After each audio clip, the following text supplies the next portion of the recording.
So we are now going to get into Acts 25. And I did offer this correction. Last time I said that Felix would eventually go and say that he was almost convinced to be a Christian. That's wrong. I meant actually to say Agrippa. That was last week or whenever we met. Now, to get us caught up to speed, we have the Apostle Paul.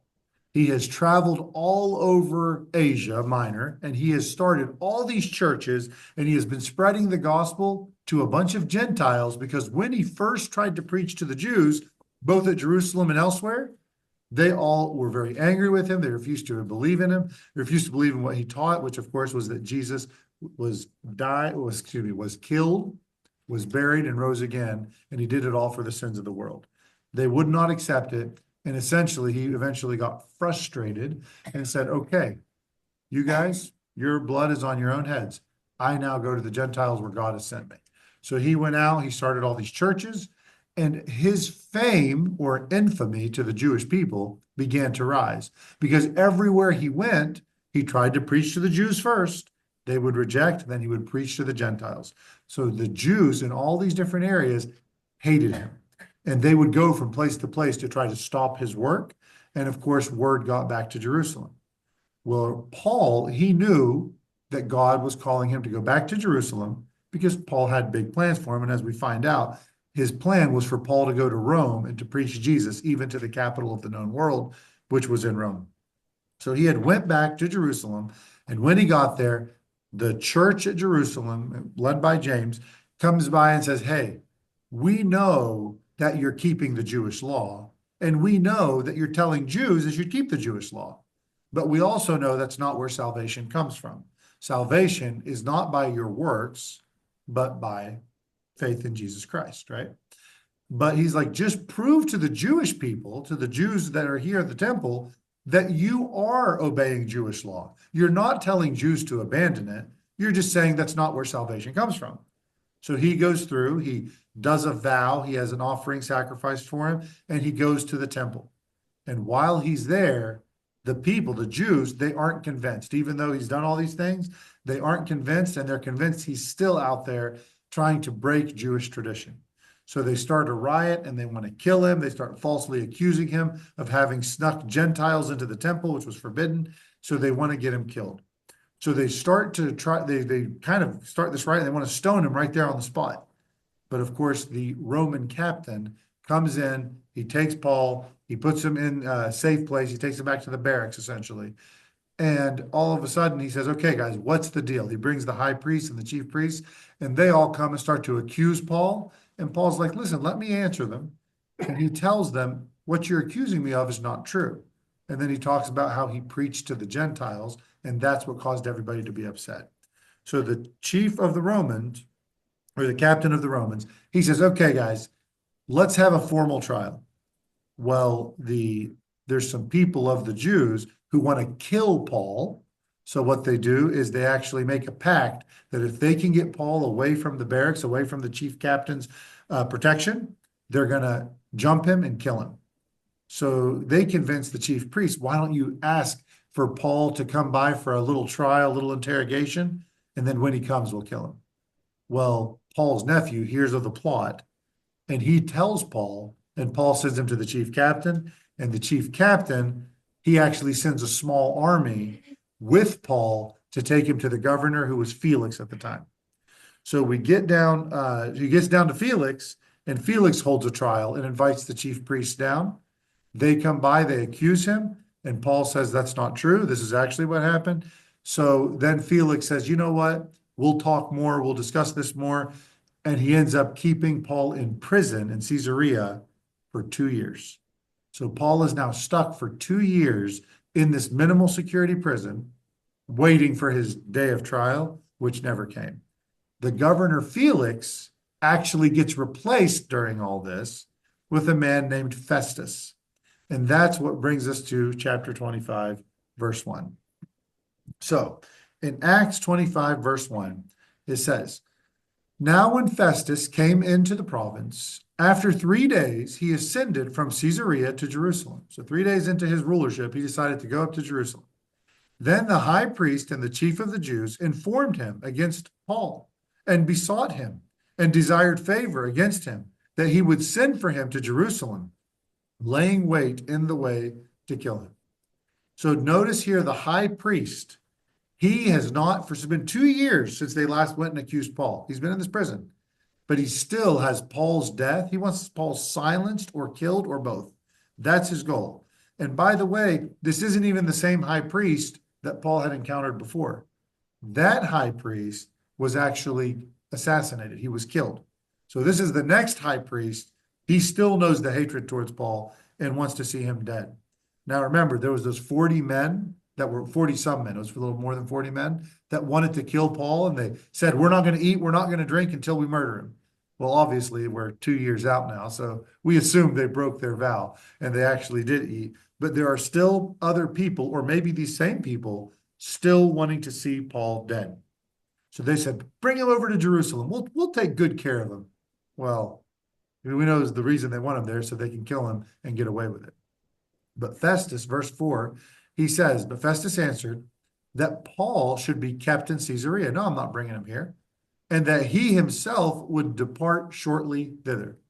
Let them therefore, said he, which among you are able, go down with me and accuse this man, if there be any wickedness in him.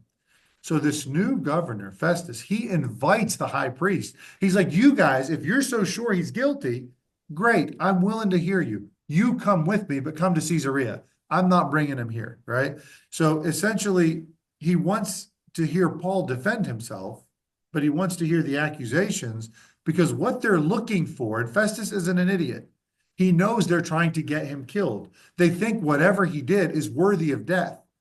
And he also knows that Paul is a Roman citizen. And if a Roman citizen gets killed and he was innocent, he's got a major problem with Caesar, because there was a very tenuous peace over the Roman Empire. Every little area was allowed to keep its own religion, keep its own rules, but it had to live in peace and submission to the Roman Empire. But whenever an innocent Roman gets killed, that often leads to rioting and uprising and all kinds of trouble. And that's the last thing Festus wants under his new province. So you get to verse 6, it says, and when he had tarried among them for more than 10 days, he went down unto Caesarea. And the next day, sitting on the judgment seat, commanded Paul to be brought. And when he was come, the Jews which came down from Jerusalem stood round about, and laid many and grievous complaints against Paul, which they could not prove. So this courtroom was filled with accusations. They said, Paul did this, Paul did that, Paul did this.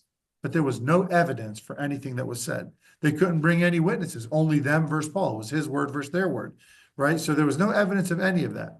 And not to mention, it's very difficult, even if Paul had been guilty of a crime, you're now 2 years out. How easy is it going to be to bring evidence anyway? So even when you make these accusations, nobody even remembers what they're talking about. And not only that, you're in a different city. And you're not only in a different city, it's 60 miles away. Could you imagine trying to solve a crime that was in Parkersburg 2 years ago with some two people here arguing about what happened? It'd be kind of impossible, right?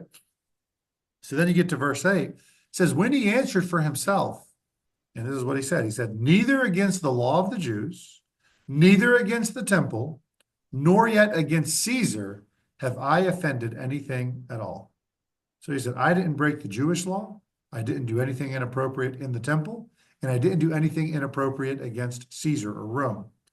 He says, but Festus, now Festus, he actually wants to do a favor to the Jews. He says, but Festus, willing to do the Jews a pleasure, answered Paul and said, will thou go up to Jerusalem and there be judged of these things before me? Then said Paul, I stand at Caesar's judgment seat, where I ought to be judged. To the Jews have I done no wrong, as thou very well knowest. For if I be an offender or have committed anything worthy of death, I refuse not to die. But if there be none of these things whereof these accuse me, no man shall deliver me unto them. I appeal unto Caesar. Then Festus, when he had conferred with the council, answered, hast thou appealed unto Caesar? Unto Caesar thou shalt go. So Paul had enough of this. He knew what the Jews were trying to do. He knew why they wanted him in Jerusalem. They simply wanted to kill him. And he's like, listen, it's not about me wanting to live. If you think I'm worthy of death, just go ahead and kill me. I'm not going to fight with you. I'm not going to stop you. But the fact is, I'm not going to do this where we go to Jerusalem and they go and just kill me. I will go all the way to Caesar to prove that I am innocent. And of course, he was innocent because all he was preaching was nothing against Judaism. He was preaching the answer to Judaism. All Judaism points to a coming Messiah. Every Jew looks for their coming king. All he said was, there was a coming king, and I know his name. He came, he died, and he rose again. His name is Jesus Christ. So they were going nowhere. So what's he do? He says, I'm going to go to Caesar. Well, Festus says, okay.